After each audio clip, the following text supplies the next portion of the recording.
Not too long ago, I covered the birth of one of the most controversial franchises ever, Grand Theft Auto. If you haven't seen that video yet, check it out on my channel so you're all caught up. In 1997, the original GTA used negative publicity to make its mark on the media. It explored the darker underbelly of the American dream, giving players an open world with moral ambiguity. You could choose to be a criminal or even a modern-day Robin Hood. Of course, hindsight is 2020. And we know now that the first game was just the beginning for this franchise. There was still so much more to explore.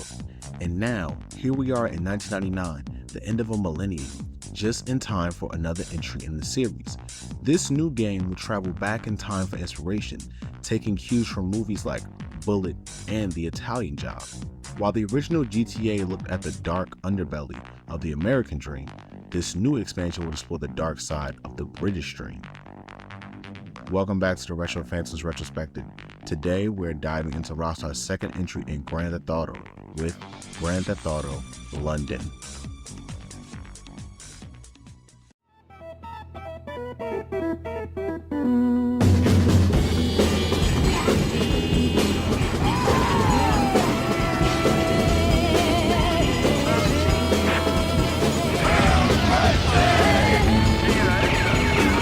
God, Benny, that was some firework.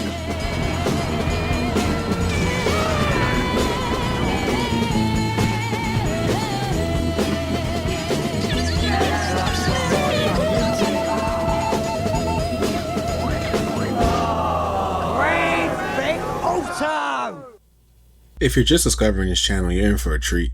We got a growing catalog of captivating retrospectives that peel back the layers of gaming's most fascinating and influential titles. From unsung gems to celebrated classics, our deep dives offer fresh perspectives that'll ignite your passion for the art form. If you enjoy an engaging retrospective that blends insightful analysis with reverence for its subject matter, mash the subscribe button and ring the notification bell. You won't want to miss out on upcoming exploration to the brilliant minds and landmark experiences that have shaped this incredible medium. Let's dive into this. To provide some context, the original Grand Theft Auto was released in 1997, and fans had to wait 2 years for something substantial, which came in the form of an expansion pack in 1999. During this time, DMA Design was already hard at work on another project set to release the same year. Since DMA was occupied with their next entry, the development of GTA London was handed off to another studio linked to BMG Interactive. Initially, the project was to be overseen by a gathering of developers, but plans changed and Rockstar Canada ultimately took the lead. It's worth clarifying that Rockstar is a parent company with several subsidiary studios today, including Rockstar North, Rockstar Leeds, Rockstar London, Rockstar New England, and Rockstar San Diego, just to name a few. I'll be covering their games throughout next year, so if you're enjoying the content so far, be sure to subscribe to stay updated. Let's continue. Here is some quick history of Rockstar Canada up to 1999. The company first started in the early 80s as Image Excel. Under this banner, they created a total of 4 projects for the Amiga, PlayStation, and Microsoft DOS. The 4 games were Technocop, The Ultimate Ride, Quarantine, and Quarantine 2 Road Warrior. What's interesting about these games and what puts them in the right situation was this company primarily made racing games. In 1995, they had a parent company called GameTech, and the name Image Excel would be changed to Alternative Reality Technologies. They released one game known as Dark Colony for PC in 1997. Here's where things become a little more familiar. In 1997, GameTech, the parent company, sold off some of their assets to a company named Take-Two Interactive. The company will only last 2 years before another parent company will acquire them in a deal with Take-Two. This company was Rockstar. Now here we are in 1999, and Rockstar would change the name from Alternative Reality Technologies to Rockstar Canada. Here's where Grand Theft Auto comes into play. The same year that Rockstar formed Rockstar Canada, they were given the project instantly. One man I haven't spoke about before, but you will hear his name quite often due to me covering Rockstar titles, is Dan Houser. For a quick history lesson, he's one of the co-founders of Rockstar Games. I'm bringing him up now because this is the first project this man will be a writer for, and after this game you will see his name come up so many more times in the future, so be prepared. Now I'm bringing him up as well because this game he will write will be known as Grand Theft Auto London 1969, and Dan Houser was also from London as well. You may wonder why they put the year 1969 in the title. I did some research and found out London in the 1960s had a vibrant criminal scene, including notorious gangsters like the Cray twins, so it was easy to take inspiration from reality. As we all know, art is a representation of reality. Now, with the location, writer, and direction, the expansion pack was ready to be developed. The main ports of the game would be the PlayStation, Microsoft Windows, and the MS-DOS. Both the PC and PlayStation versions were released by Rockstar on the 30th of April 1999, both as a standalone purchase and as part of Grand Theft Auto's Director's Cut, a compilation also including the original Grand Theft Auto. Now, this game had another expansion as well called Grand Theft Auto London 1961, which would come out June 1st, 1999, exclusively for the PC. Now that we're all caught up on the background history of Grand Theft Auto London, let's look at its narrative. Now, if you're not a fan of spoilers, here's a quick spoiler alert as I'm about to tell the story behind Grand Theft Auto London 1969, as well as Grand Theft Auto London 1961.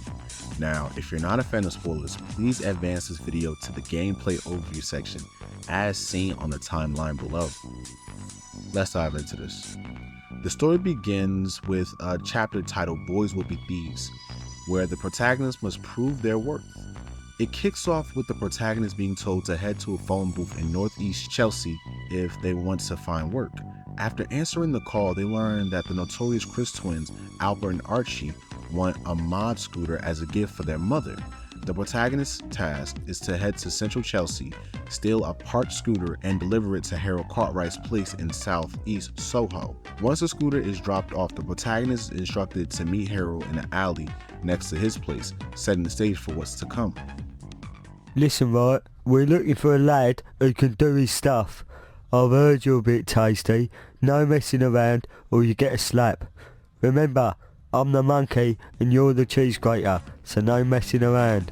Next, we dive into the chapter titled Mods and Sods, which features 13 missions divided into 3 categories: phone box missions, walkie-talkie missions, and vehicle missions. In the phone box missions, the protagonist is tasked with disrupting drug deals, eliminating dealers, taking out a group of mod dealers, kidnapping a football team, and dealing with the Knowles brothers. The walkie-talkie missions have the protagonist buying paintings and then eliminating the dealer, picking up food, destroying a power station, picking up mob bank robbers, stealing cars for Jack Parkinson, and silencing 3 reporters. Lastly, the vehicle missions involve escorting a character to a plastic surgeon, rescuing another from the cops, and blowing up a department store. After accumulating 100,000 points, the protagonist is summoned to meet Jack Parkinson in South Mile End, where Jack reveals his plan to take over the Chris Twins organization for himself. Just a little bit pleased with yourself, ain't ya? And rightly so, rightly so. You're on the way to being a big face in this filthy cesspit. You done me a few favours, so I'm going to do you a very big favour. You and me now, and the Chris Twins are getting on a bit. In a few years, I'll be taking over the whole breadbasket. And if you got that special something, you can too. Now stop loafing around and get to work. Now we enter the 3rd chapter, Chelsea Smile, which builds towards the anticipated meeting with the infamous Chris Twins. This chapter features 3 sets of phone box missions, each with multiple objectives connected to them. In one set, the protagonist must eliminate 2 gang lords and destroy their hideout, intimidate a character into paying protection money, and rescue stolen blow-up dolls to eliminate a character named Filthy Colin. The second set involves luring a troublesome upstart into an ambush, stealing the crown jewels, and intercepting 2 shipments of used banknotes. The final set of phone box missions has the protagonist kidnapping a group of tourists to distract the police and abducting a royal posh man to extract ransom money. There's also one walkie-talkie mission where the protagonist must steal Endeavor Chambers' car and thwart the plans of an evil Austrian terrorist, Hans Nemesis. For the vehicle missions, the tasks include stealing a cop car for the Chris Twins, blowing up a tanker in the middle of an intersection, and delivering a shipment of rhino skin rugs to the twins. Once the protagonist has earned 20,000 points, they finally get to meet the big bosses, the Chris Twins, in Northeast Bow. Upon arrival, Albert Chris warns the protagonist that things are spiraling out of control and orders them to mend a few broken pipes and fix a few ungrateful little gits.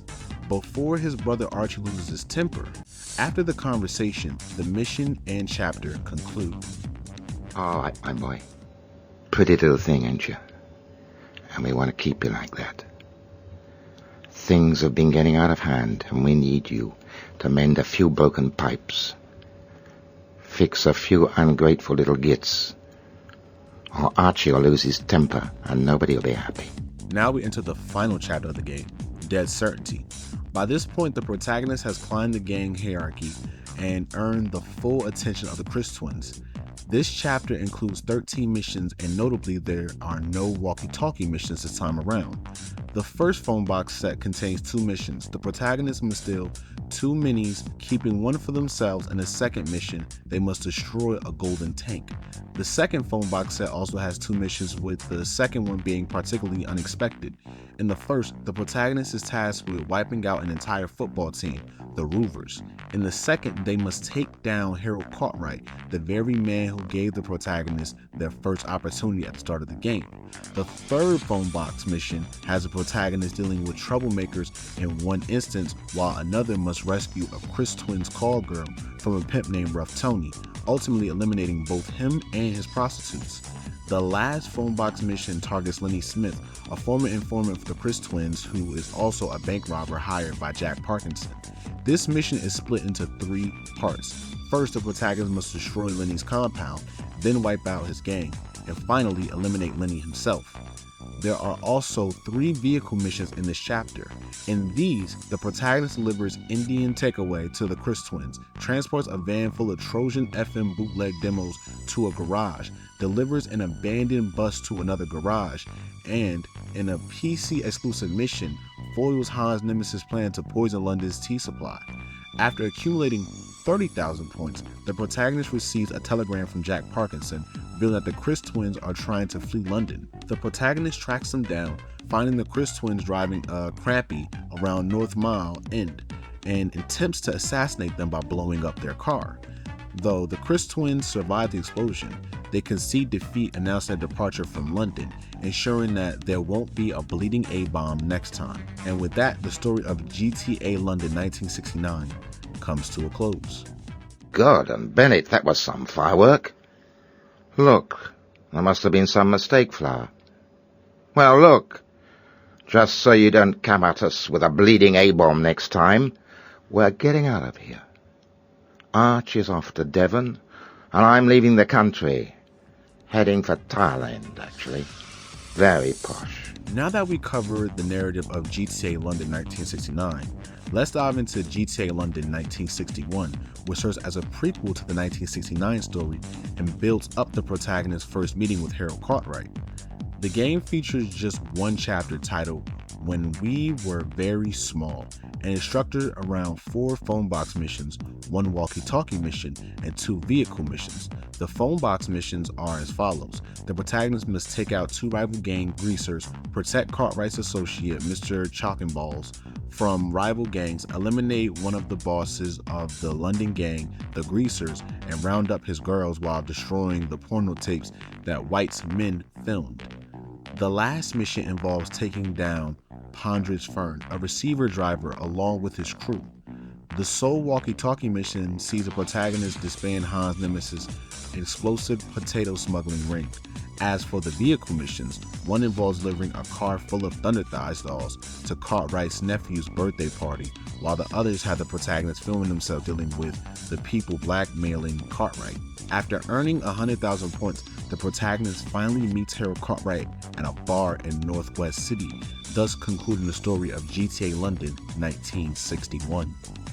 Listen, mate, we've heard you're a boy who can do his stuff, and by hookers and by crooks, you've proved you ain't bad. Yeah, ain't bad at all, sunshine, know what I mean? You know, when the developers chose to set this expansion in the 1960s London, they weren't just picking a random time and place. They were tapping into a rich vein of criminal lore and cultural mythology. If you remember early in the video, I spoke about the 1960s in London was this incredible melting pot of cultural revolution and criminal underworld. You had the whole swinging London scene with its music and fashion, but bubbling underneath was this dark underbelly of organized crime. And at the center of that criminal world, the infamous Cray twins, Ronnie and Reggie Cray, were these larger-than-life gangster figures who dominated London's East End. They were celebrities in their own right, rubbing shoulders with movie stars and politicians while running protection rackets and nightclubs. The game's developers clearly drew inspiration from them when creating the Chris twins as antagonists. The Chris twins in the game are this brilliant nod to the Krays without being a direct copy. It's like the developers were saying, we all know who we're referencing here, but we're going to put our own spin on it. It adds a layer of authenticity to the game world, while still keeping things fictional enough to avoid legal troubles. But it's not just about the gangsters, you know? By setting the game in this specific time and place, the developers were able to explore themes of class conflict, changing societal norms, and the clash between old school criminalities and the new counterculture. It's like they were using the game to comment on this pivotal moment in British history. And let's not forget about the music and style of the era that the game captures. The whole mod culture, the fashion, the iconic vehicles, it all adds up to create this immersive experience that's more than just a crime simulator. It's like a time machine taking you back to a romanticized version of 1960s London.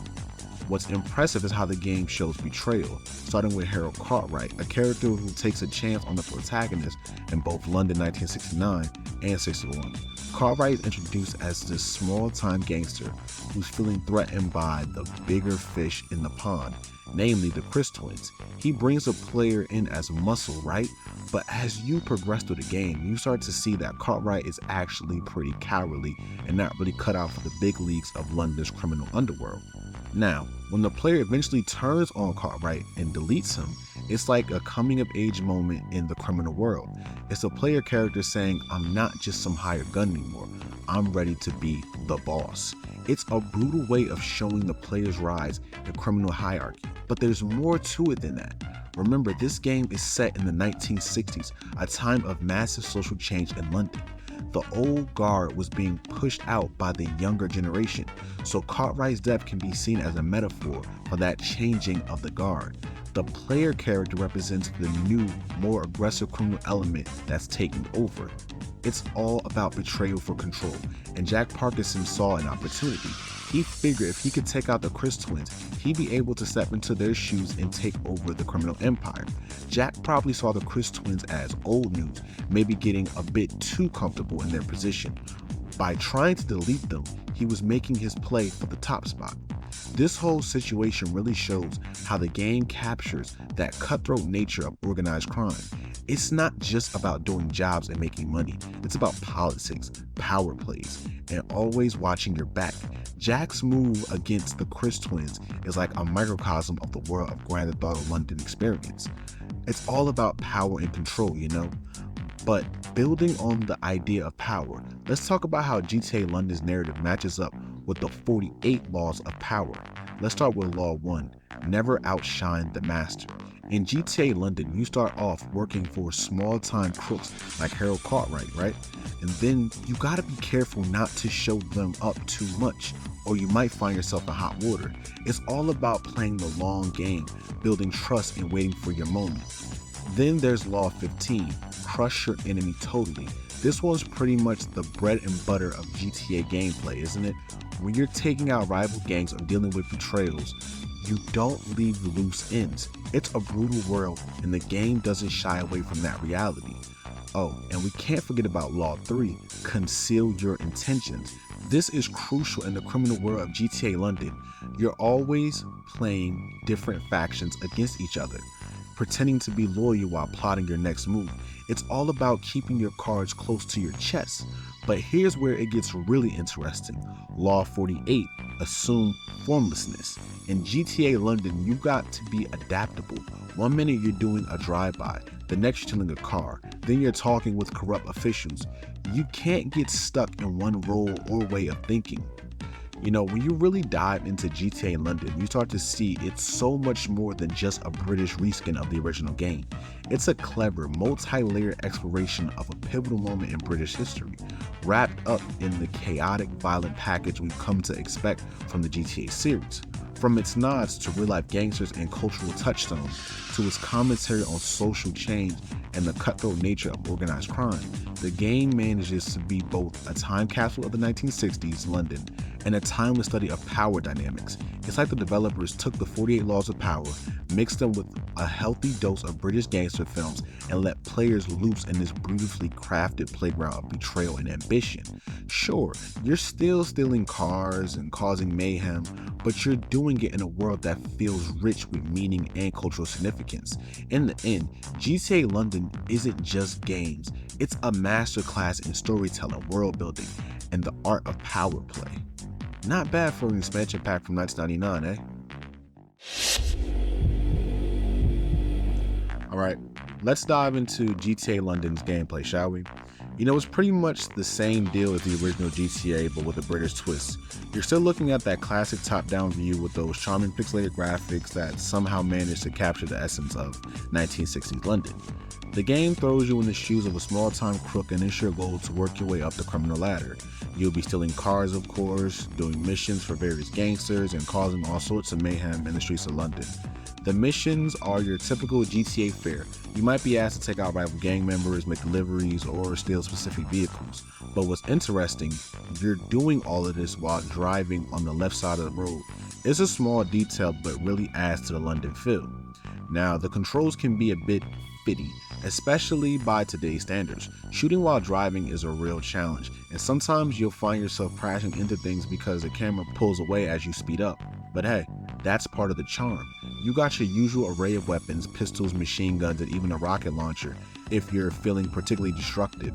And of course, there's that classic pay and spray to lose the cops when your wanted level gets too high.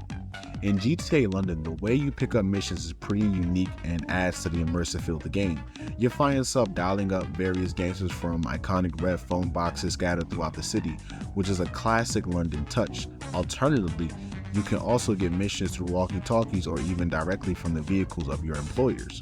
It's like being part of a real underground network where you're constantly on the move and ready for action.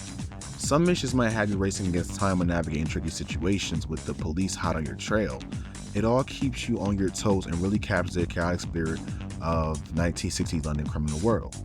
One of the cool things about GTA London is how it captures the era. The radio stations blast out 1960 tunes, everyone speaking in British slang, and you see the iconic London landmarks as you tear through the city. It's like a time machine, but with some explosions and car crashes. Sure, it might not have all the bells and whistles of later GTA games, but for an expansion pack from 1999, it packs a pretty solid punch. It's GTA as you remember it, just with a jolly good British makeover. So it's pretty impressive that they managed to squeeze this expansion pack into DOS systems back in 1999. From what I understand, it was actually the last GTA title to support MS-DOS, which is kind of cool when you think about it. The game basically ran the same as the original GTA on DOS, with that classic top-down view and pixelated graphics that somehow still managed to capture the essence of 1960s London. It's wild to think that you could play this on systems that were already considered a bit outdated at the time. I mean, we're talking about running a game set in swinging London on hardware that was more at home with text-based adventures. But that's part of the charm. It's like this weird bridge between gaming eras. You got this cutting edge for the time open world gameplay concept, but it's running on technology that was on its way out. Pretty neat piece of gaming history if you ask me.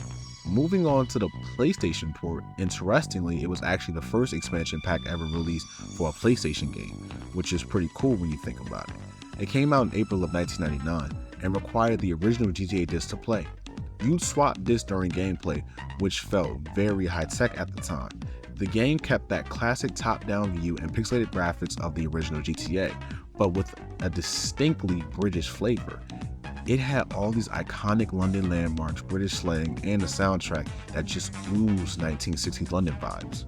The gameplay was pretty much the same as the original, but with a London twist. You'd be driving on the left side of the road, outrunning British cops instead of American cops, and dealing with characteristics straight out of a British gangster flick. It wasn't a huge departure from the original GTA, but for fans of the series, it was a fun way to experience a different setting and soak up some British criminal culture. So the Windows port was pretty much the same deal as the DOS version, but with added benefit of running on a more modern Windows system of the time. It came out in 1999 alongside the PlayStation version and was actually a part of a pretty cool package. See, you needed the original GTA game to run it, and you swapped discs during gameplay just like the PlayStation port. It was like this seamless blend of the original game and the new London content. The graphics were a bit sharper than the DOS version, thanks to the better capabilities of Windows, but it still had that classic top-down view that we all knew about and loved from early GTA games.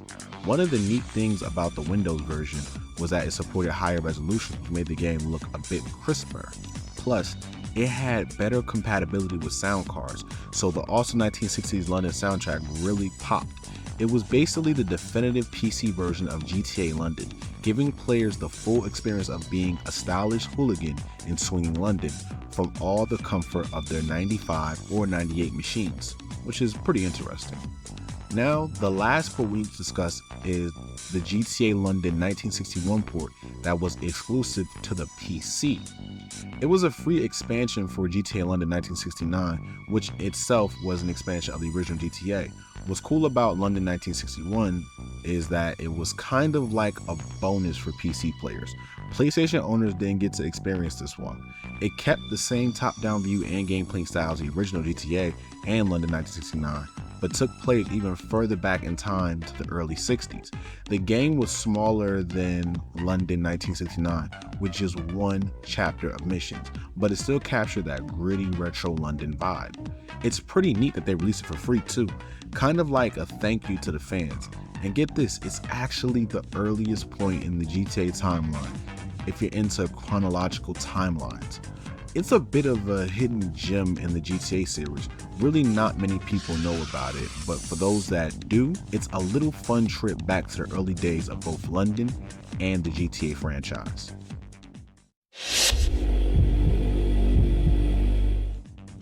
You know, the game got a bit of a mixed reception when it first came out in 1999.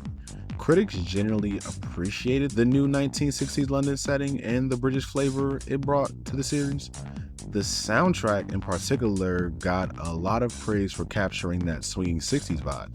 However, many reviewers felt that the gameplay itself didn't offer much compared to the original GTA. IGN, for example, said it was basically GTA with a facelift, and that while it was worth the $20 for fans of the original, those who weren't thrilled with GTA might find it to be a lot more of the same.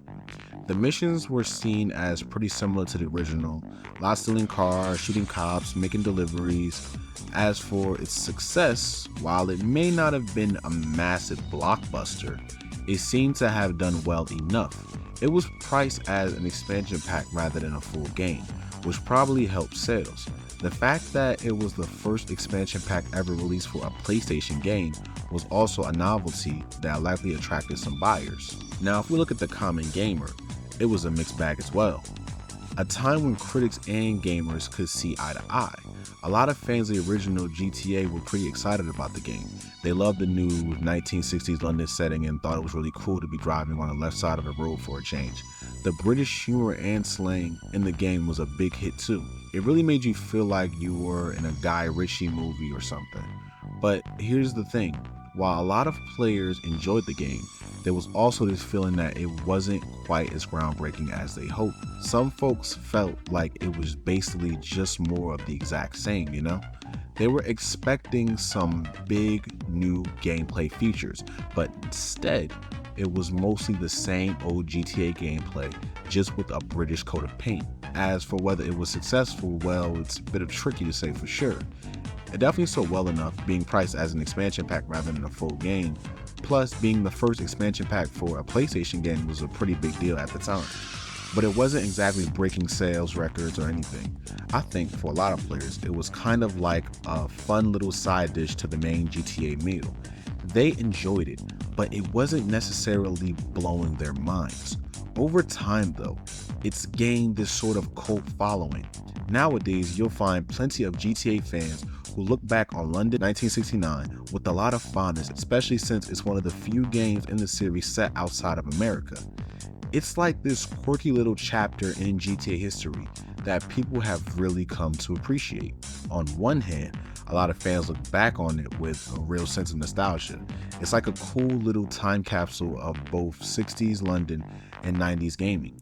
People appreciate how it captured that swinging 60s vibe with the music, the slang, and all those nods to British gangster films. For many, it's this unique gem in the series, the only GTA game set outside of America. But here's the thing, when you compare it to modern GTA games, it can feel pretty limited. The gameplay is pretty basic by today's standards, and the story isn't nearly as deep or complex as what we've come to expect from the series. Some folks who try to go back and play it now find it a bit frustrating or repetitive. That said, there's still a lot of love for it among hardcore GTA fans. It's seen as this bold experiment in the series' early days, a game that wasn't afraid to try something different. And let's be honest, the idea of cruising around 60s London causing mayhem to a soundtrack of British rock, that's still pretty cool even today. In the end, I think most people view it as an interesting chapter in GTA's history. It might not be the most polished or feature-rich entry in the series, but it's got charm and personality, all on its own. For many, it's a reminder of how far the series has come while still holding on to that irreverent, chaotic spirit that has always been the heart of Grand Theft Auto. Being honest with you all, this game was quite interesting. While most modern GTA games have expansions we'll cover next year, GTA in London successfully paid homage to the original Grand Theft Auto, taking it through the pain spread to emerge something fresh. I find the behind-the-scenes stories and inspirations more impressive than the actual narrative, which is understandable given that this game, during this era of the series, focused more on gameplay than storytelling. I'll admit, I approached this game with a bit of bias towards 3D era, which I'm more familiar with. However, playing GTA London was still a fun ride. The music, the vibe, the characters at times showed real depth. Rockstar Canada clearly poured passion into this project. This game built anticipation for the next GTA entry while offering a new map and missions. Did I dislike it? No. Would I play it again? Probably not. But I encourage anyone curious to give it a try, especially if you enjoyed the first 2D era entry of GTA. It's a fixed point in gaming history, much like the original. Interestingly, I found myself agreeing with the critics, which doesn't happen often. While GTA London will obviously be overshadowed by bigger and better games in the series, I can't help but think about its untapped potential. If remade today with current technology, giving the protagonist more depth and motivation, and further exploring characters like the Chris twins and Harold Cartwright, it could offer a fresh, compelling perspective on the GTA formula. In the end, Grand Theft Auto London may not be a game I'll revisit, but it's an important piece of the series' history that showcases the evolution of Rockstar's ambition and creativity. Thank you so much for watching to the end of this video. If you enjoyed it, don't forget to leave a like and consider subscribing to the channel for more content like this. Hit the notification bell to stay up to date on all our latest uploads. If you have any retrospective requests or suggestions, feel free to drop them in the comment section down below. This is the Retro Phantom, signing out.